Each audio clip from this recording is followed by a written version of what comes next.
Hello রে hello, আমি আছি বর্তমানে কোথায়? বর্তমানে আছি আমি জেলো। ওয়াও! যাই হোক, যারা যারা ভিডিওটা দেখতেছেন সবার কাছে রিকোয়েস্ট, অবশ্যই ভিডিওটা শেয়ার করবেন, লাইক করবেন অ্যান্ড কমেন্ট করবেন। দ্বিতীয়ত হইছে আপনাদের ভালোবাসা যদি আমি না পাই তাহলে আমার ভিতরটা তো ভিতরে যে কলিজা আছে, কলিজা তো শক্ত হবে না। একটা কথাই আছে না, আকাশেতে উড়ছে টিয়া নিচে পড়ে রক্ত। আপনাদের ভালোবাসা পাওয়ার পরেই হবে কলিজা শক্ত।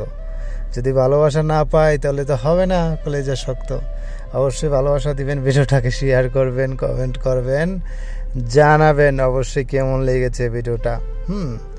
এটাকে বলা হয় সৌদি আরব একটা মার্কেট আবার স্টিকে আছে, এটাকে বলি পার্ক বলা হয়, বলি পার্ক। বলি পার্ক বলা হয়। এখানে আসে অনেক মানুষজন আসছে, অনেক কিছু পাওয়া যায়। কিন্তু এখন এটাকে নতুন করে কাজ করতেছে, তো এখানে নতুন করে কাজ চলতেছে, তাই এটা এখন বর্তমানে আগের মতন নাই। অবশ্যই কিছুদিনের মধ্যে ঠিক হয়ে যাবে, অবশ্যই কিছুদিনের মধ্যে ঠিক হয়ে যাবে, এটা ঠিক করে নেবে।